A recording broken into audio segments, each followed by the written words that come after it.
Hello friends, welcome all of you in today's activity number 2, which is from 9th bridge course book. इयत्ता 9वीच्या इंग्रजीच्या bridge course बुकमधून आपण activity number 2 आज पाहणार आहोत. लर्निंग आउटकम्स अध्ययन निष्पत्ती कॉम्पिटन्सी स्टेटमेंट या ठिकाणी दिलेलं आहे. क्षमता विधान ज्याला आपण म्हणतो. To enable the students to communicate feelings of sadness. या ठिकाणी विद्यार्थ्यांना दुःखाच्या भावना व्यक्त करण्यासाठी सक्षम करणे हे लर्निंग आउटकम्स या ठिकाणी देण्यात आलेले आहे. Instruction for teachers and parents facilitators. या ठिकाणी शिक्षक पालकांसाठी आणि फॅसिलिटेटर्स यांच्यासाठी मार्गदर्शक सूचना आहेत. Observe the body language with gestures. या ठिकाणी आपल्याला बॉडी लँग्वेजचं आणि त्याचे गेस्चर्स हावभावाचं आपल्याला निरीक्षण करायचं आहे. Feel emotions of students. विद्यार्थ्याच्या ज्या भावना आहेत त्या आपल्याला फील करायच्या आहेत. Observe their facial expression and emotions of sadness. त्याच्या जे काही दुःखी भावना असतील त्या आणि त्याच्या चेहऱ्यावरचे हावभाव यांचंसुद्धा आपल्याला निरीक्षण करण्यासाठी सांगण्यात आलेलं आहे. Supervise their tone of voice. त्यांच्या आवाजाचा जो चढउतार आहे किंवा आवाजाचा जो टोन आहे तो सुद्धा आपल्याला या ठिकाणी निरीक्षण करायचा आहे. Instruction for students. Try to express your feelings and emotion related to sadness. विद्यार्थ्याच्या ज्या काही भावना आहेत त्याला व्यक्त करण्यासाठी त्याला आपल्याला वाव द्यायचा आहे. Try to express your feelings and emotions related to sadness. विद्यार्थ्यांसाठी सूचना आहेत. त्याच्या दुःखी भावना ज्या असतील त्याला व्यक्त करू देण्यासाठी द्यायच्या आहेत. Try to reveal your feelings of sadness with different situations. वेगवेगळ्या प्रसंगी त्याच्या जे काही दुःखी भावना असतील त्याला व्यक्त करण्यासाठी या ठिकाणी संधी द्यायची. Express your emotions fluently with lucid constructions. त्याच्या ज्या काही दुःखी भावना असतील त्या सहजतेने फ्लुएंटली त्याला कशा पद्धतीने या ठिकाणी व्यक्त करता येतील त्या संदर्भात त्यांनी सूचना दिली. Then learning activity. Oh very sad news, what happen to him. अशा प्रकारचं एक सेंटेन्स या ठिकाणी दिलेलं आहे. And second one, I am extremely sorry to say that you are not selected in our school team. मला खरोखर दुःख होते का तुझं शाळेच्या टीममध्ये संघामध्ये सिलेक्शन झालं नाही त्या संदर्भात. आणि oh very sad news, what happen to him. खूप वाईट बातमी आहे, नेमकं काय घडलं त्याच्या बाबतीत. अशा प्रकारचे 2 वाक्य या ठिकाणी दिलेली आहेत. सॉल्व ॲक्टिव्हिटी, डेमो ॲक्टिव्हिटी या ठिकाणी दिलेली. The teacher will instruct the students to communicate and express their feeling. शिक्षक विद्यार्थ्यांना सूचित करतील तर त्यांनी त्यांच्या भावना ज्या आहेत त्या या ठिकाणी व्यक्त कराव्यात. And emotion of sadness individually or in groups with confidence. वैयक्तिकरित्या किंवा ग्रुपमध्ये विश्वासाने आत्मविश्वासाने त्यांनी या ठिकाणी एक्सप्रेस कराव्यात. Practice. What different feelings and emotions did you hear about sadness. सॅडनेसबद्दल दुःखाबद्दल कोणत्या प्रकारच्या भावना या ठिकाणी what different feelings and emotions did you hear about sadness. Sadness संदर्भात दुःखाबद्दल कोणत्या प्रकारच्या भावना तुम्ही ऐकलेल्या आहेत. What were the words of expressing sadness. Sadness व्यक्त करणारे शब्द कोणते आहेत. When do you really become emotional. तुम्ही इमोशनल भावनिक केव्हा होतात. What is the reason. त्याचं कारण काय आहे. What lesson do you learn from such emotions. या इमोशन्सपासून तुम्ही नेमका कोणता धडा घेतला किंवा काय शिकलात. Extension activity, parallel activity, reinforcement या ठिकाणी दिलेली. Teacher will instruct students to make a list of at least 10 words of related to sadness and try to construct the sentence and then to communicate and speak in front of the class. या ठिकाणी शिक्षकांनी कमीत कमी 10 शब्दांची यादी बनवायची जी sadness related असतील. And try to construct the sentences and then to communicate and speak in front of the class. आणि नंतर विद्यार्थ्यांसमोर बोलताना ते शब्दांचा उपयोग वाक्यामध्ये करून ते विद्यार्थ्यांना या ठिकाणी बोलताना सांगायचं आहे. Now let us see the words which express feeling of sadness. Number 1, sad. The first word is sad. Any time you feel down, you feel disappointed, just to general not good feeling, you can say I am sad. If someone ask you how are you doing, I am sad. In this way we can use the first word sad. Then second one, disappointed.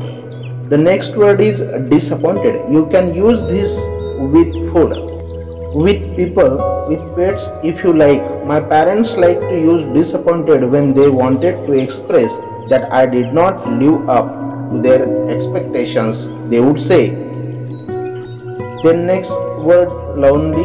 The next word is lonely. Lonely, I don't want to talk about this word. It's sad. Maybe you have been spending a lot of time. Then next, number 4, nervous. The next word is nervous. Nervous is used for any tension, any anxiety, excited but in a bad way about something. The next word, number 5, upset. Upset is a really useful word. Anytime you feel sad, angry, depressed, disappointed, unhappy, in general you can say I am upset. The next, number 6, frighten. Frighten just means you are afraid. You are scared of something, like when you go to a movie and it's really scary, you can say I was frightened. In this way we can use this word. Then number 7, discourage. The next word is discourage. If you are trying to do something like at your job or as a hobby or whatever, but it's really difficult, or you are receiving a lot of criticism, then you can use this word. Then number 8, gloomy. Gloomy, I guess you could use gloomy to describe someone's mood. Just they seem a bit down, they seem a bit sad. And next, number 9, hurt. If someone criticizes you, or if someone says bad things about you, or you feel sad, you feel down, but basically it's someone else is the cause of that. And last one, miserable. The next word is miserable. She says laughing miserable means very sad. So maybe here we have sad. I don't even know what the next one is I would be. After sad, sad and gloomy, miserable, depressed. In this way, अशा प्रकारे विद्यार्थी मित्रांनो आपण या 10 शब्दांचा sadness व्यक्त करण्यासाठी, feelings of sadness व्यक्त करण्यासाठी आपण त्याचा उपयोग करू शकतो. आणि हे जे शब्द आहेत, 10 शब्द या आपल्या भावना व्यक्त करण्यासाठी पुरेसे आहेत असं मला वाटतं.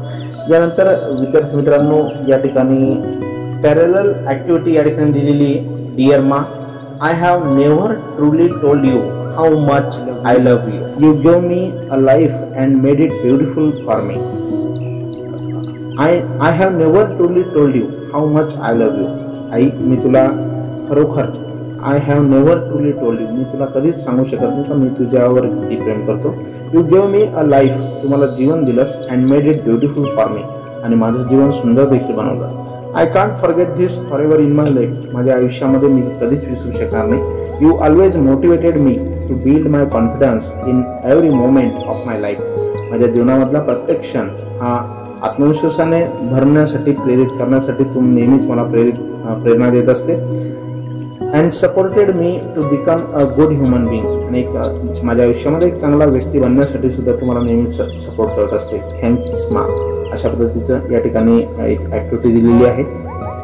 Evaluation. The teacher will check facial expression, tone of voice, body language, gesture, vocabulary and students.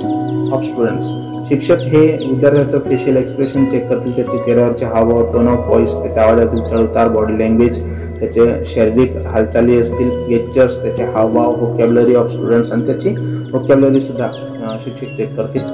Diksha video e content QR code दिलेले. त्यानंतर my take away. Today I have learn that all emotions tell you something about our selfs and our situation. आज या ठिकाणी या ॲक्टिव्हिटीच्या माध्यमातून मला शिकायला मिळालं का सगळ्याच भावना, emotions tell you something about our selfs, आपल्याबद्दल किंवा आपल्या परिस्थितीबद्दल सांगत असतात.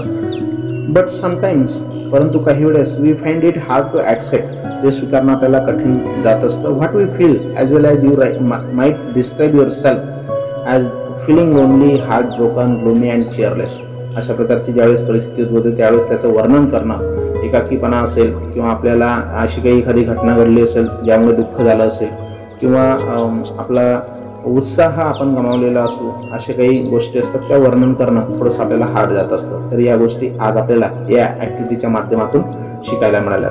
मित्रांनो, हा व्हिडिओ आवडला असेल तर नक्कीच लाईक करा, आपल्या मित्रांपर्यंत शेअर करा, आणि जर आपण नवीन असाल माझ्या यूट्यूब चॅनलवर तर चॅनल सबस्क्राईब करायला देखील विसरू नका. धन्यवाद.